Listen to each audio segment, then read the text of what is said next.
श्री हरि विष्णु और माता लक्ष्मी की यह अद्भुत कथा।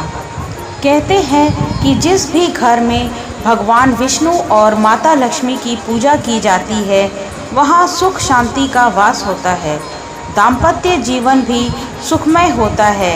लेकिन क्या आप जानते हैं कि एक बार ऐसा भी हुआ कि श्री हरि को भी माता लक्ष्मी की वजह से रोना पड़ा। आइए जानते क्या है पूरी कहानी। पौराणिक कथा के अनुसार एक बार श्री हरि धरती पर भ्रमण के लिए जा रहे थे। तभी देवी ने उनके साथ चलने की अनुमति मांगी। कई बार कहने पर भगवान विष्णु ने कहा वह साथ चल सकती हैं, लेकिन उन्हें एक शर्त माननी होगी।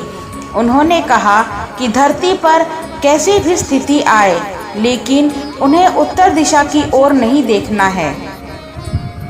देवी लक्ष्मी भी भगवान की शर्त मान लेती हैं और साथ चल देती हैं। जब श्री विष्णु और माता लक्ष्मी पृथ्वी पर भ्रमण कर रहे थे, तभी देवी की नज़र उत्तर दिशा की ओर पड़ी। उस ओर इतनी हरियाली थी कि वह खुद को रोक न सकी और सामने दिख रहे बगीचे में चली गई। इसके बाद उन्होंने उस बाग से एक पुष्प तोड़ लिया और भगवान विष्णु के पास वापस आईं। उन्हें देखते ही श्री हरि रो पड़े। तभी माता को उनकी शर्त याद आई। तब भगवान विष्णु ने कहा कि बिना किसी से पूछे उसकी किसी भी वस्तु को छूना अपराध है। देवी लक्ष्मी को अपनी गलती का एहसास हुआ और उन्होंने भगवान से क्षमा मांगी। लेकिन श्री हरि ने कहा कि इस गलती की माफ़ी उस बगीचे का माली ही दे सकता है। उन्होंने कहा कि अब उन्हें उस माली के घर में दासी बनकर रहना होगा।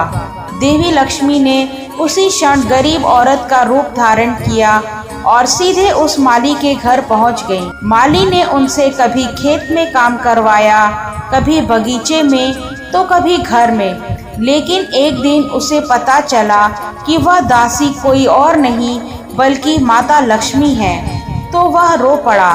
माली ने माँ लक्ष्मी से क्षमा याचना की और कहा कि जो कुछ उसने उनसे करवाया वह सब अज्ञानतावश था, इसके लिए वह उसे माफ़ कर दें।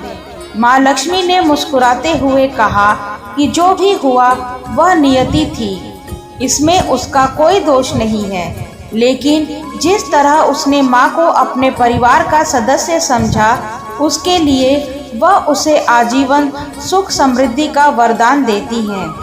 देवी लक्ष्मी ने कहा कि माली और उसके परिवार के सदस्यों को जीवन में किसी भी तरह का कष्ट नहीं भोगना पड़ेगा।